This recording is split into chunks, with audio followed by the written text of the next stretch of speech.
दोस्तों नमस्कार। भाइयों, आप लोगों के बीच में एक बार फिर से हाजिर हैं। आप लोगों ने कल का आदेश देखा ही होगा और उस आदेश को लेकर बहुत से लोग हमारे ऐसे साथी भी भ्रमित हैं। पहले मैं उनको बता देना चाहता हूं, जिनका यूनिवर्सिटी एरर था और जो 22 दिसंबर 2018 से पहले किसी भी परीक्षा को पूरी तरीके से पास कर चुके थे, उन पर इस आदेश का कोई प्रभाव नहीं पड़ेगा। जो लोग ऐसे हमारे बीटीसी साथी जो 69,000 शिक्षक भर्ती में चयनित थे और जो 22 दिसंबर 2018 के बाद में जिनका रिजल्ट निकला है और उन्होंने ज़्यादा नंबर भर के वो लोग चयन पा गए थे, ऐसे लोगों पर इस आदेश का असर पड़ेगा और उन लोगों की संख्या एग्जैक्ट किसी को पता नहीं है, लेकिन अच्छी खासी संख्या में लोग बाहर जाएंगे। और उस संख्या में अब देखिए, इतनी गड़बड़ियाँ हुई सरकार के द्वारा। इस भर्ती में बहुत सारी चीज़ें चैलेंज है, यहाँ तक कि जो 3 नंबर कॉमन दिए गए हैं वो भी चैलेंज है। हालांकि वो मामला अभी उस मामले में लड़ाई बेहतर ढंग से नहीं हो पाई है। वो मयंक राय नाम के एक अभ्यर्थी ने उसको चैलेंज किया था कि 3 नंबर कॉमन क्यों दिए गए, और इस 3 नंबर कॉमन देने से बहुत से लोगों का, चूँकि भर्ती एकेडमिक मेरिट से होनी थी, इसलिए बहुत से लोगों का नुकसान हुआ है। बाकी आप लोग जानते ही हैं कि 6800 का मुद्दा, ओवरलैपिंग का मुद्दा, ईडब्ल्यूएस का मुद्दा, तमाम मुद्दे इस भर्ती में चल रहे हैं। और अगर सरकार चाहे तो उन सीटों पे सरकार जिसे बोलती है ना, अभी ईडब्ल्यूएस मैटर में बोल रही थी कि हमारे पास सीटें नहीं बची हुई हैं, तो अगर सरकार चाहे तो वो जो खाली हो रही हैं सीटें ना, और जो पहले से खाली हैं लगभग 1000 के आसपास सीटें, इन सीटों पर मामले को निस्तारित कर सकती है। फिलहाल जो हम लोग का ओवरलैपिंग का मैटर है उसकी डेट जुलाई में है और उस पर भी हमारी रणनीति पूरी तरीके से तैयार है। जो भी हमारे एसएलपीज में जो भी त्रुटियां थी उनको ठीक कर लिया गया है और आप लोगों को ग्रुपों में भेज दिया गया, आप लोगों ने देखा ही होगा। बाकी मैटर ईडब्ल्यूएस का इस समय गरमाया हुआ है और ईडब्ल्यूएस पे आप लोगों ने देखा ही होगा कि अंतिम दिन तक कोर्ट सरकार से नाराज़ थी और सरकार को बार बार कह रही थी कि आपने इन लोगों को क्यों नहीं दिया और इसका आप वो लेके आइए। सरकार के पास में कोई जवाब नहीं था और जो भी सरकार जवाब दे रही थी उस जवाब से कोर्ट संतुष्ट नहीं हो रही थी। लेकिन एक चीज़ नहीं समझ में आ रहा था कि कोर्ट मामले को रिजर्व क्यों नहीं कर रही थी। कोर्ट बार बार सरकार को समय दे रही थी कि ठीक है, और सरकार भी समय लेकर भाग रही थी। बाद में जो आर्डर आया उस आर्डर में एक चीज़ एडमिट की गई कि हाँ, आपने बड़ी गलती की है, आपको देना चाहिए था, लेकिन इन लोगों को हम इसलिए नहीं दे सकते हैं कि इन्होंने लिस्ट नहीं चैलेंज की थी। देखिए, ये सिंपल सा, आप लोगों ने सभी लोगों ने पेपर में पढ़ा होगा, आर्डर भी पढ़ लिया होगा। आप सभी लोग ज्ञानी हैं, जितने भी लोग 90-97 पास हैं, और चूंकि आप आज सभी जर्नल लोग हम लोगों के साथ में जुड़े हैं, तो मुझे लगता है कि आपके 100 नंबर से ऊपर हैं। तो आप ऑब्वियसली इसमें कोई दो राय नहीं है कि आप सभी लोग ज्ञानी हैं और आप लोगों ने उस आर्डर को पढ़ लिया होगा। ठीक, अब उस आर्डर को पढ़ने के बाद में हम लोगों के पास में 2 रास्ते बचते हैं। या तो हम सुप्रीम कोर्ट में जाके अभी उसको चैलेंज कर दें। मेरे नाम से एसएलपी थी वहाँ पे, और जो मुख्य एसएलपियाँ थी 3 हमारे, विनय पांडे और शिवम पांडे के नाम से थी। और तो या तो अभी जाके हम वहाँ पे कर दें हमारी टीम की, मैं मतलब सबकी बातें नहीं करता, और जो भी बीच में जो भी दिक्कतें हो रही हैं उन सबको एक करने का प्रयास किया जाएगा। लेकिन फिलहाल जो हमारी लीगल टीम है, हमारी टीम का मुख्य उद्देश्य इस समय ये है कि जो हमारी लखनऊ में जो याचिका है दीपेश मिश्रा वाली और अनुराग शुक्ला वाली, इन दोनों में सेलेक्ट लिस्ट चैलेंज है।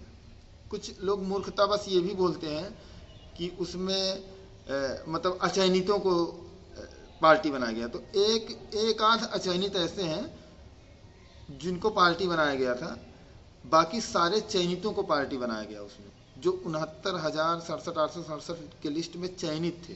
ठीक है, तो ऐसे लोगों के बातों पे हम बहुत ज़्यादा गौर नहीं करते हैं। बाकी हमारा काम, हमारे पास 90 दिन का समय है उसको चैलेंज करने का, और अगर 90 दिन का भी ना समय हो, अगर एक ही महीने का समय हो, तो हमारा एक मुद्दा लखनऊ में चल रहा है।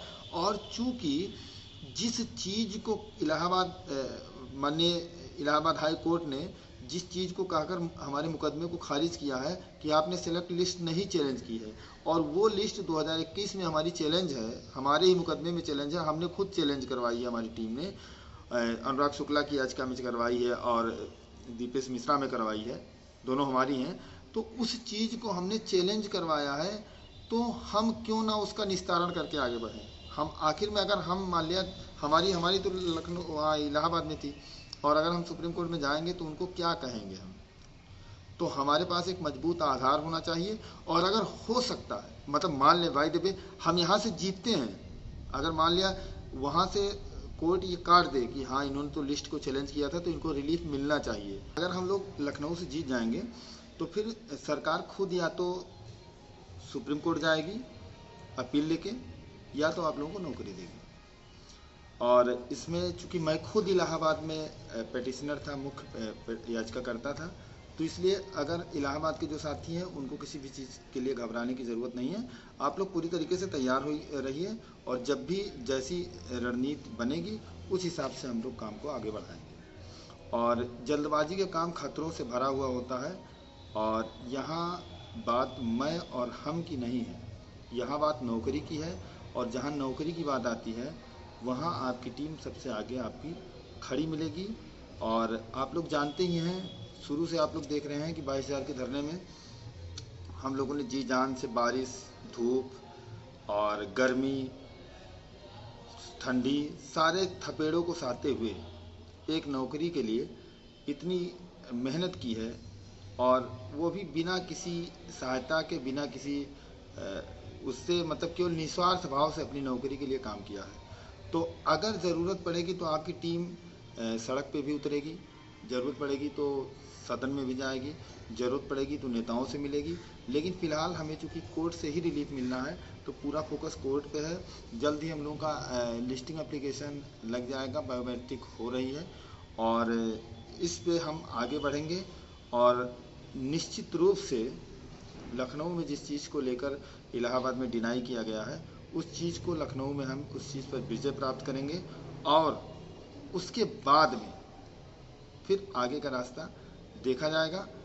इसलिए दोस्तों आप लोगों से निवेदन है कि किसी भी व्यर्थ की चिंता में ना पड़कर अपना काम करते रहें, स्वस्थ रहें, मस्त रहें। आपकी टीम आपके लिए यहाँ बैठी हुई है, और वो हर मुद्दे पर नज़र बनाए हुए है।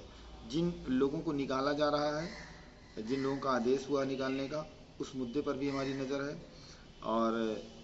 और जो भी सारी लड़ाइयाँ चल रही हैं, क्योंकि 69,000 मुद्दा आन है पूरी तरीके से, और ये जल्दी ख़त्म होने वाला नहीं है जब तक कि आप लोगों का चयन नहीं हो जाता है। ठीक है, तो किसी भी लालच में ना रहिए, किसी भी मुगालते में ना रहिए।